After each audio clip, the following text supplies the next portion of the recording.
And just allow your senses to withdraw. Allow them to pull gently inwards from being hooked in the world around you.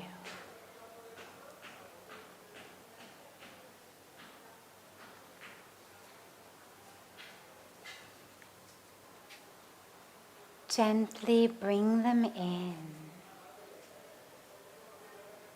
to the world inside.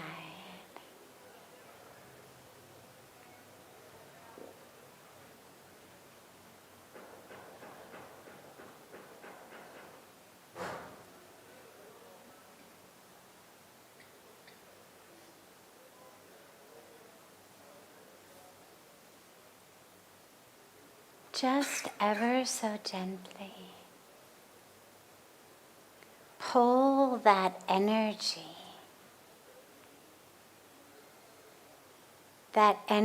of sensation and perception that's like all of these antennae around our bodies, constantly flitting and flickering, picking up every sight, every smell, every sound in the world around us. Just pull them all in. Draw them into the inner world.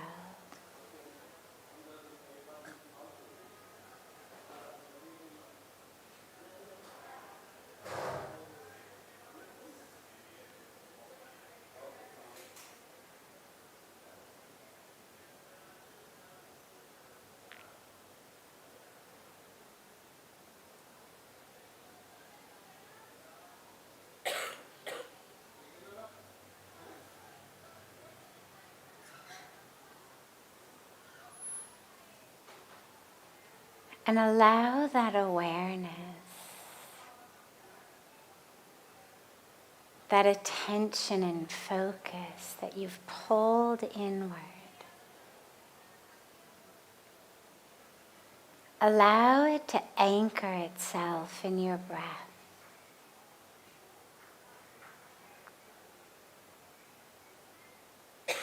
Let that awareness just merge into the breath.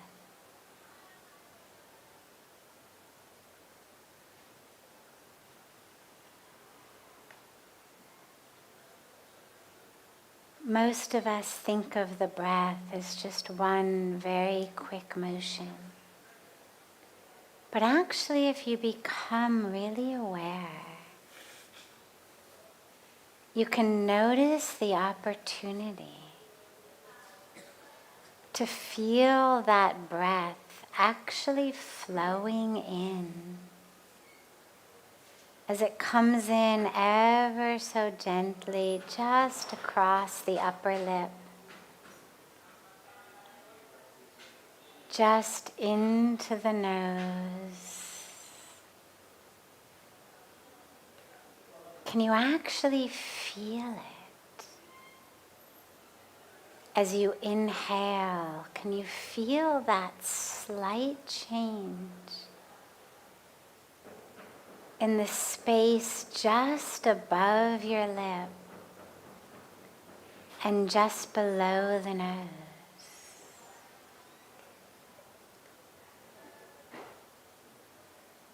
See how deep and awake your awareness can be. Can it be so subtle that you can actually feel the air flowing just across that space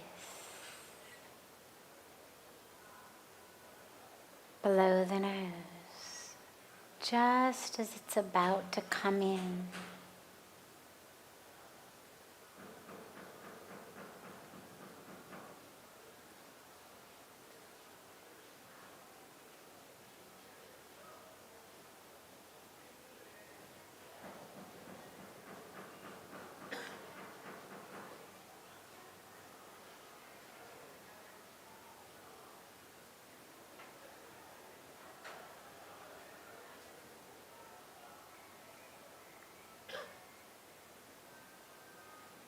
And can the awareness stay so sharp with that breath as it flows all the way in and then all the way out?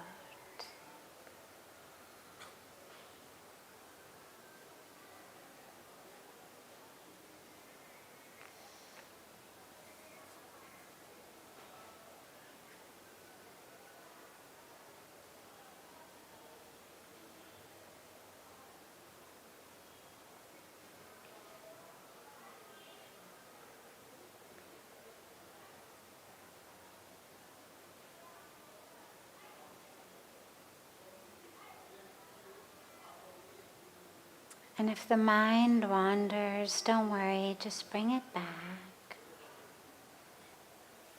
And just see what happens when all of your attention and awareness is anchored in the breath.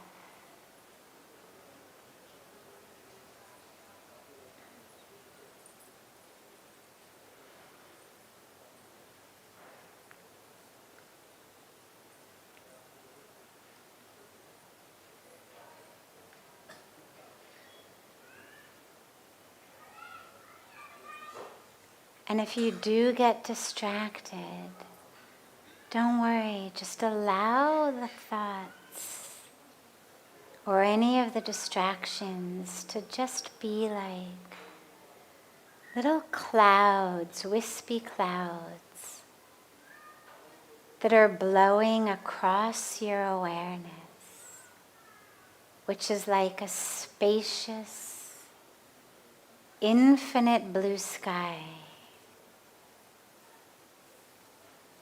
And just every once in a while, there's a tiny wispy cloud that passes through. Not a big deal. The awareness goes back to the spaciousness of the sky between the clouds.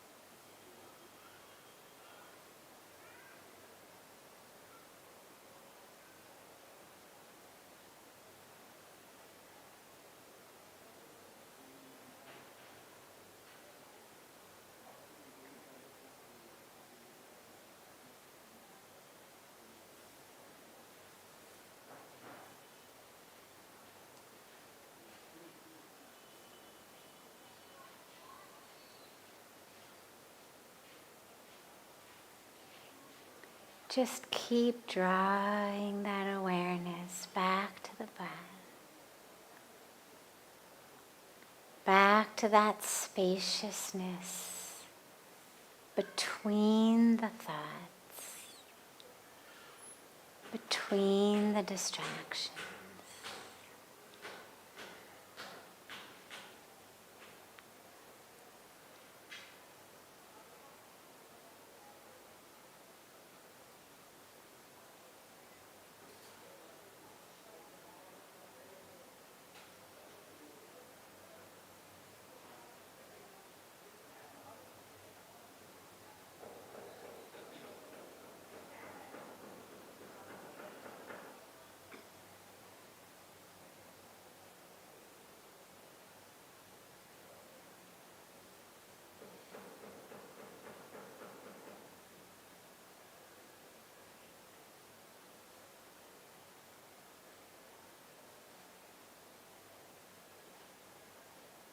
Ever so gently, bring the palms of the hands together at chest level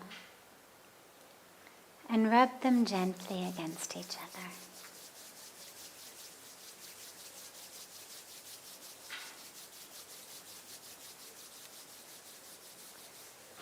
press the palms of your hands into your closed eyes.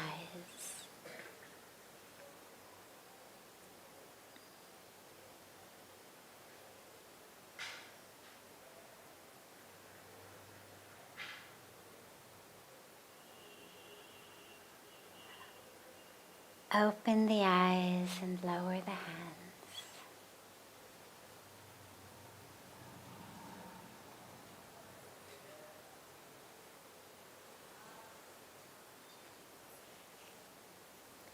Welcome to Satsang. Beautiful.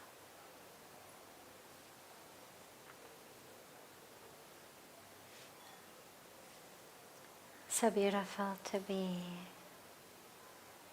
together with you all.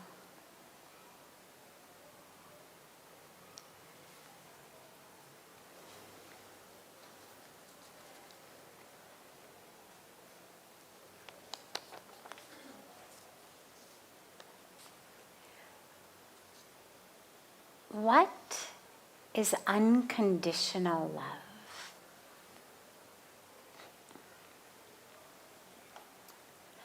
Well, as far as a definition, it's quite simple.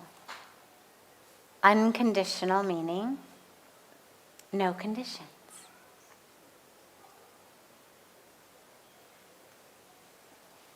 The only way to do that is to love essence rather than or in addition to form. Meaning, if I only love the form, if I only love someone's physical form, now on the most superficial level, that would be just lust or attraction, that I just love what it looks like.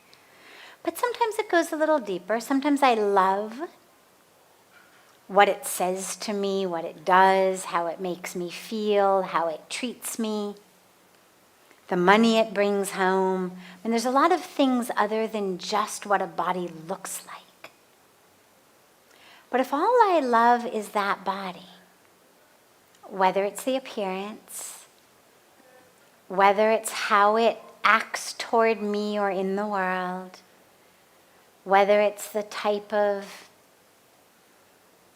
status or wealth or whatever else it may have around it, charisma, what it can do, its abilities.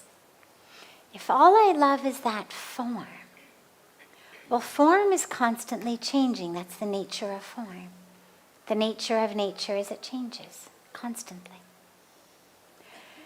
So if all I'm loving is form, well then it can't possibly be unconditional, because as that form stops looking like or acting like or treating me like that which I loved, I'll no longer love it. If I love the person who is this very charismatic, strong, and, macho this and whatever, and then the person ends up getting sick or injured or, God forbid, aging or whatever else may happen during the course of time, well, then suddenly I no longer love. So that's not unconditional love. That's a mix of attraction and lust and need and desire and all of those sorts of things.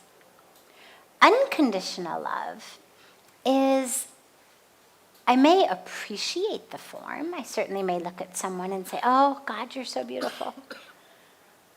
But what I'm really loving is essence, which doesn't change. Soul, spirit doesn't change. It means someone I love may make a life decision that I really don't approve of, but I love them anyway. If you don't love them anyway, it's not real love. Because then all you're loving is what that body's going to do, the actions that it does, the choices it makes. If someone I say I love acts in a way, speaks in a way, lives in a way that I don't agree with or I don't approve of, and I no longer love them, well, it wasn't unconditional. I may certainly not approve of their actions, because remember, unconditional love is of essence, of soul. It doesn't mean I'm going to love everything you do. This is a place where we misunderstand it, right? Sometimes we'll say to someone, but you're supposed to love me unconditionally. Well, that doesn't mean that I'm going to love everything you do. It doesn't mean I'm going to love everything you say. If parents really love their children unconditionally, it doesn't mean that when the child comes home having been, expelled from school for lighting a teacher on fire, that the mother's going to say, oh, I love that. That's so great. God, I love that you did that. But it means that she's going to not stop loving the child. And there's a very important distinction. Unconditional love is about essence, soul, divinity. So even though you lit that teacher on fire, which makes me so angry, and I disapprove of it so deeply and fully, and you are grounded for the next 6 months, nonetheless, I don't love you any less. My love for you has not wavered. You are no less worthy of my love. You are no less deserving of my love.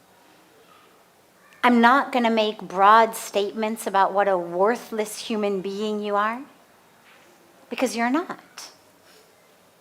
But I'm also not going to approve of the action. And that's the important distinction, is unconditional love is of who you are, core, essence, divinity, soul. The stuff that we reserve judgments over. We may approve of it, we may not, we may appreciate it, we may not, we may agree with it, we may not. We may enjoy it, we may not. That's of form, of body. And it's an important distinction, especially with children, especially with spouses, that we should always aim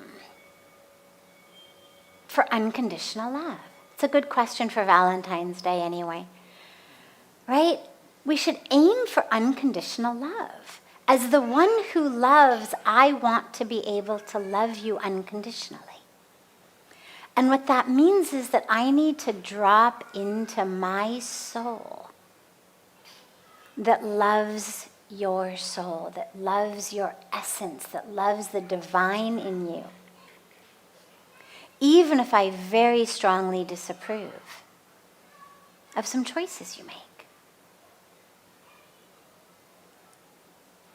And that I'm able in the relationship to make it really clear that I don't love you any less. My love for you has not wavered. And your choices have consequences. And I don't think this is wise. I'm going to try to convince you to think about something in a different way. Not because I love you less, but because we are both soul, spirit, and form. We're both. And when you're in relationship with someone, you've got relationships on so many levels, even with the same being. The the dilemma that happens and the mistake that a lot of us make, especially with children, especially with spouses and loved ones like that, is we make statements about the entirety of the being based simply on something that has to do with form. I hate you. You are worthless. You are horrible. You are this. You are that. Which is a statement about the full pervasiveness of that person's being. When really all that's happened is we disapprove of, or we have been hurt by, an action or a word or a choice made by the body, the form. Maybe precipitated by the ego, the ignorance or desire or greed or all of these things. But none of that has anything to do with soul or essence or consciousness. So it's really important as parents especially for children to know that their worthiness as beings on planet Earth, that the core of who they are is not about the action that has just gotten them grounded for 6 months. That you still love them. They're still divine. And they're grounded. Because they made a choice that you need to make sure they never make again. And as a way of helping them understand the law of karma, right? Actions have consequences. So as lovers, as people who love others on any level, let's always remember that if we ever use the word love or we ever aim toward love, to make sure that it's the deepest level possible, that it's on the level of soul, it's of the fullness of the being of the other, which, by the way, is not limited to human beings. We experience that with trees, with Mother Ganga, with other rivers, with nature, with creation, with animals, with so much. Love isn't limited to a human being who can love us back. Love is our nature. And so to share it is our nature. And so you want to make sure that you don't get limited by that ego that says, I don't love you anymore because you did this or you did that. Let yourself be bigger than that, deeper than that, higher than that, more than that. Give yourself the opportunity to really love, even when your ego is damaged. Ego, even when you're disappointed. Even when you didn't get what you wanted. Can you still love? Can you still find love in you, even with a damaged ego? Even with disappointed expectations? That's the great opportunity we've been given. And that's why unconditional love is just as beneficial, if not more, for the one who's doing the loving as for the one who's being loved. Because to be able to actually love another unconditionally opens our hearts in the most powerfully exquisite way. And again, it doesn't have to be a human being. It can be animals. It can be trees. It can be blades of grass. It can be God, of course. We sing every night, Sabse Unchi Prem Sagai, The highest form of love is love for the divine.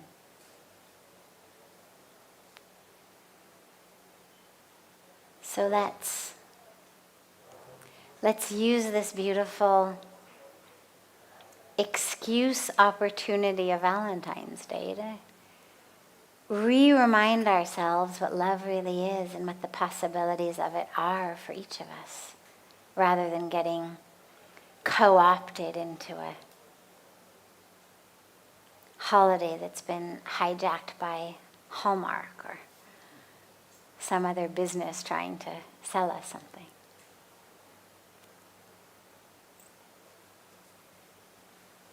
Other questions? Yes.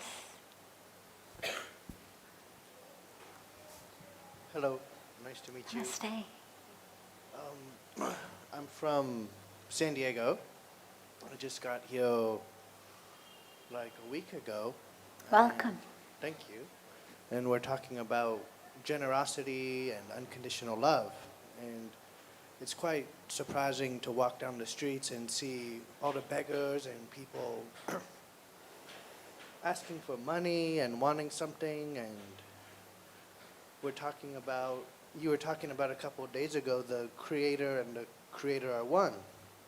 And everything's the self. And so I guess bringing the unconditional love into daily life, when we see these beggars and people hungry and needing things, and I don't know if they're scammers or what's going on, and I see the animals, the cows, the dogs, they're hungry as well, and I feel like I want to give food to people, and it's really just quite confusing how to move through it all.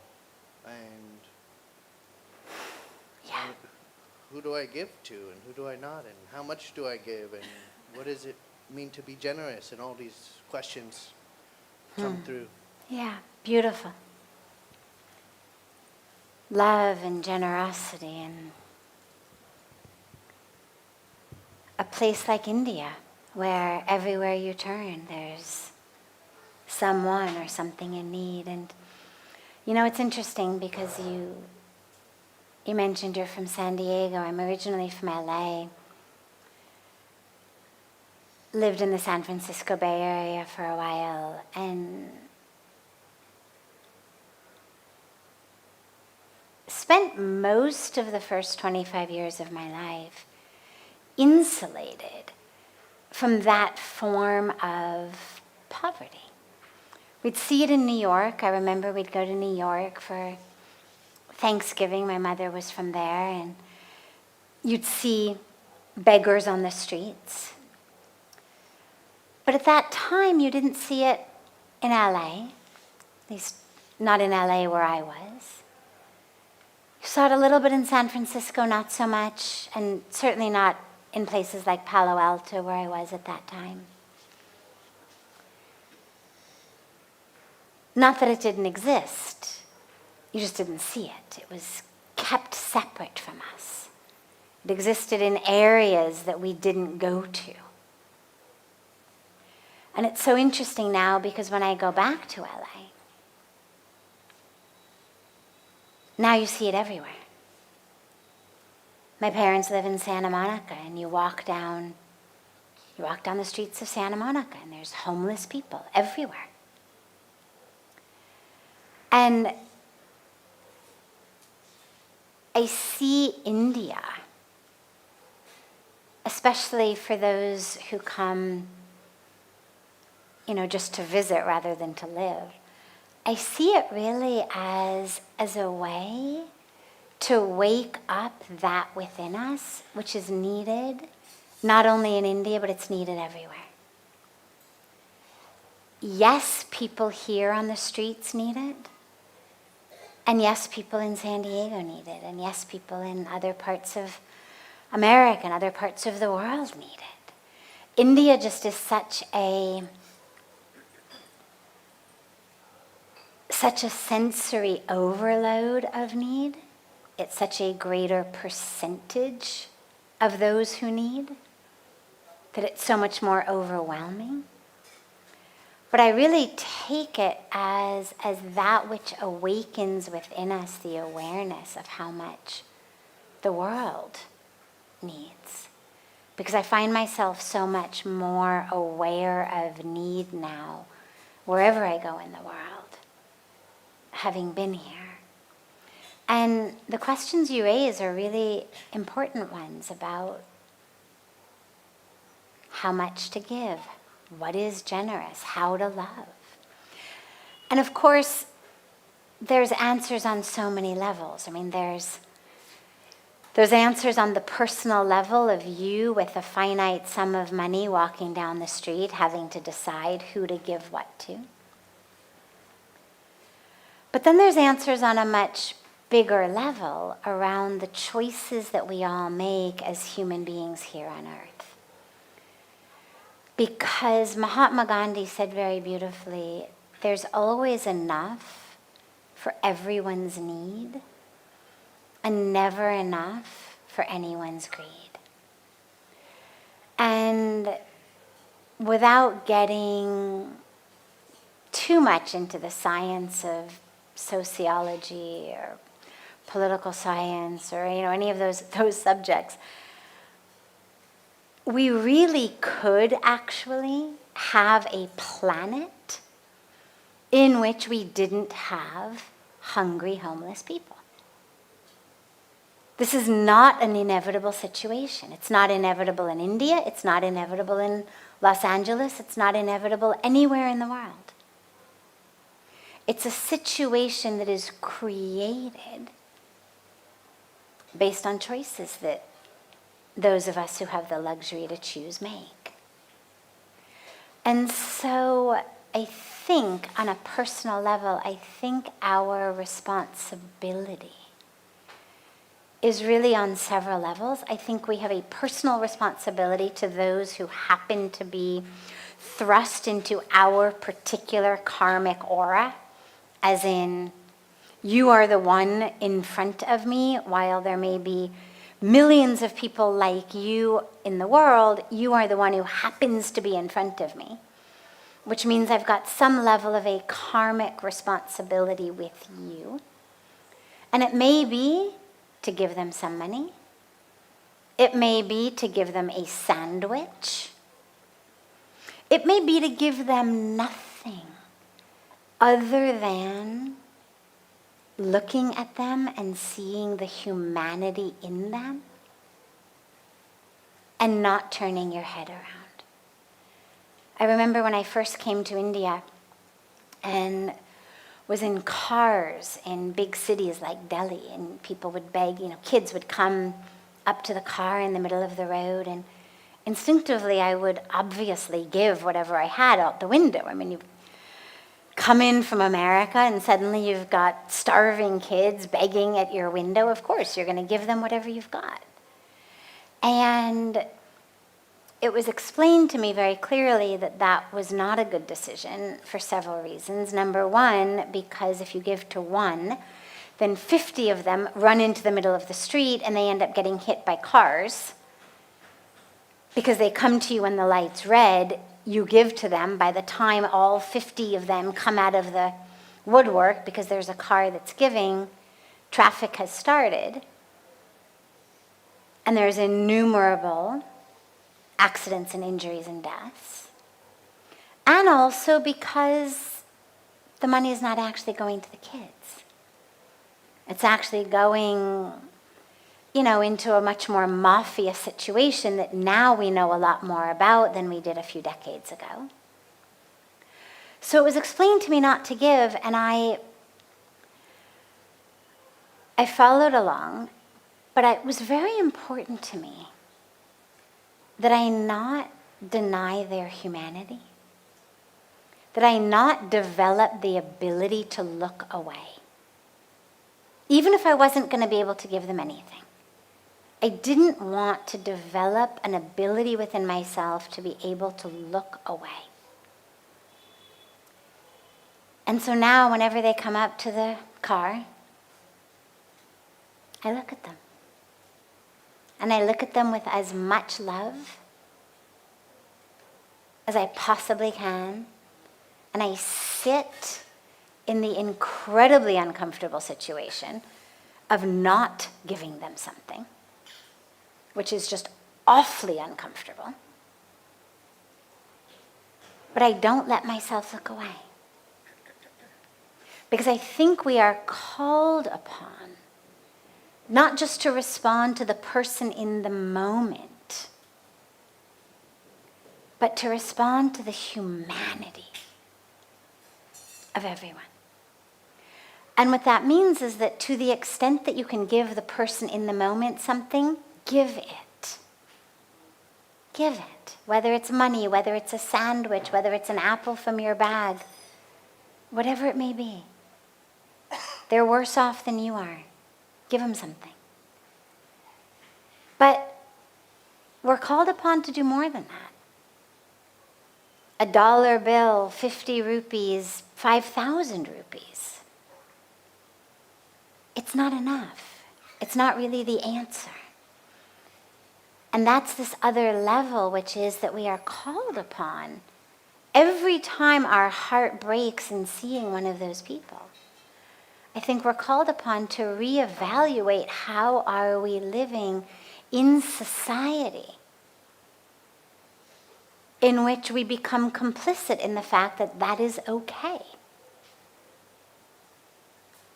And each of us is going to respond to that in a different way. And whether it's that you change exactly how you live, whether it's that you end up supporting a lot more nonprofit organizations or starting a nonprofit organization or doing something or shifting your consciousness. I mean, whatever it's going to be, we've got to respond on a higher level as well, because systemic change is needed. So allow yourself to respond with generosity and love on both levels. Beautiful. Other questions? Yes.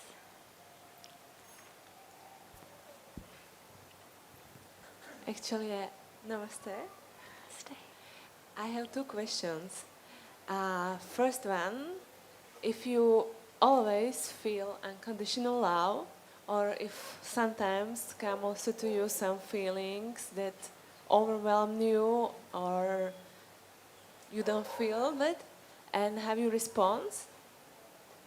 And the second question is, like, when I feel that actually I start to feel that with my close relatives, with my partner. I don't have kids yet. Usually I think it teach everybody what is it for the kids.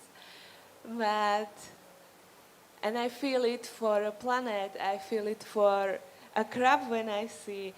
But it's sometimes very difficult for me to feel it for like simple people which try to either cheat me, even if it's for like, I don't know, tuk-tuk driver for money, or somebody for a time especially, what in India usually it means nothing for people the time, so I very feel like it's taking from me, or like cheating or something like that, which like shakes something inside, Yeah, you I know? understand.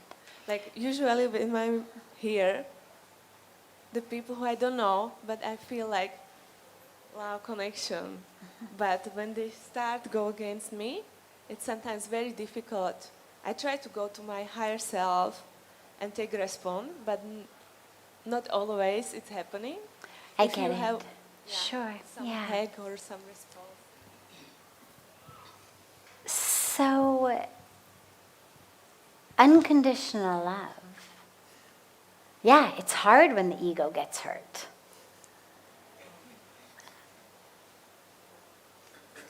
That's the challenge. It is, as you've said, so much easier to feel it.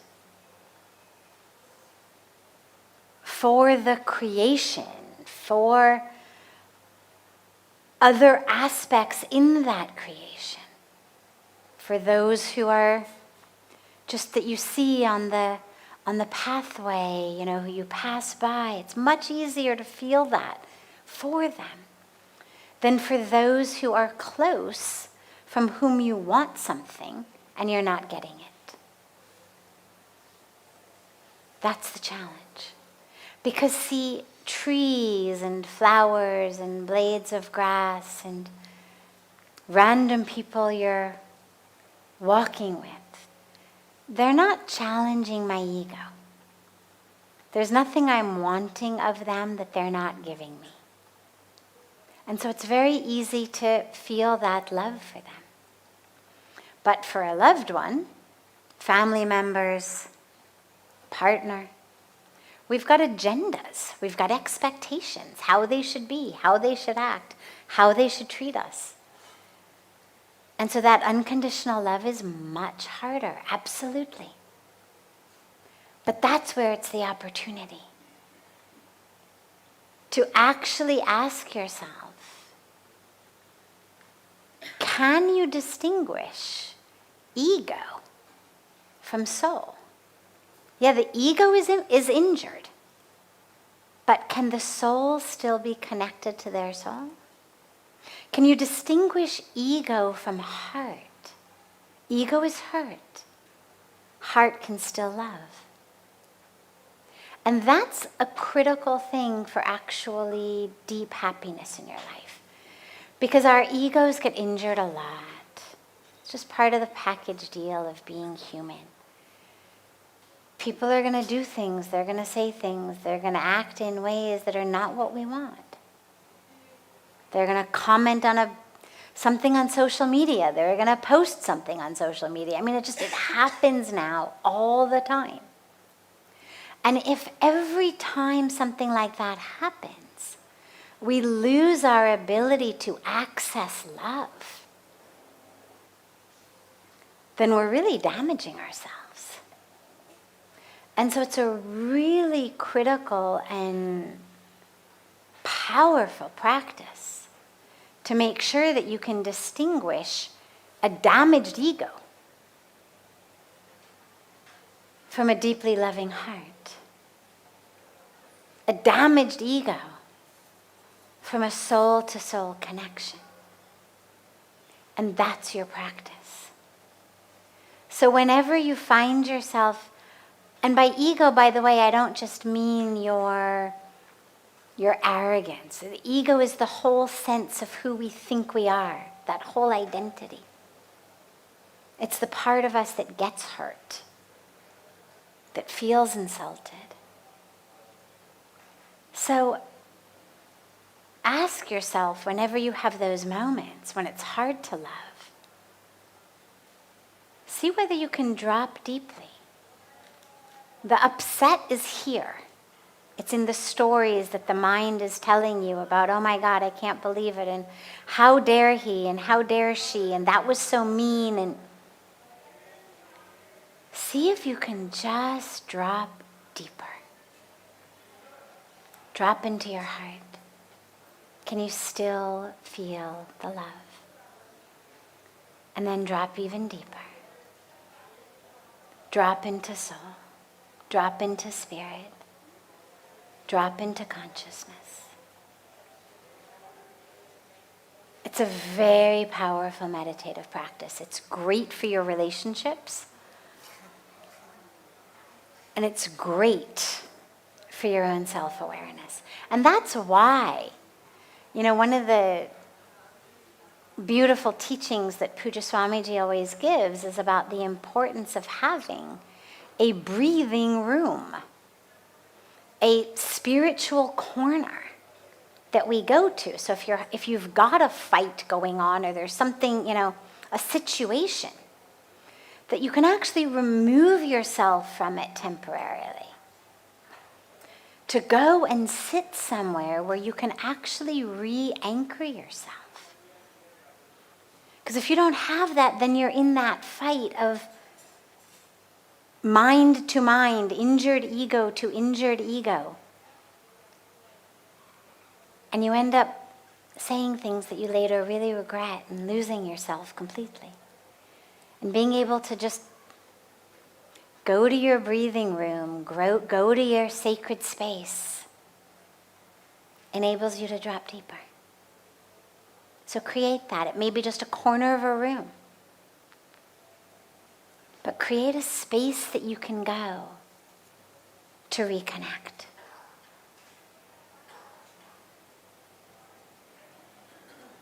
Beautiful.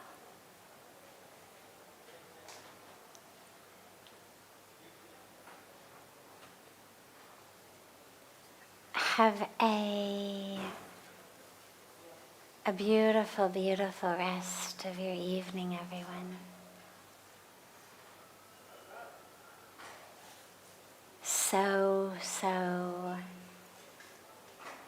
So much love to you all.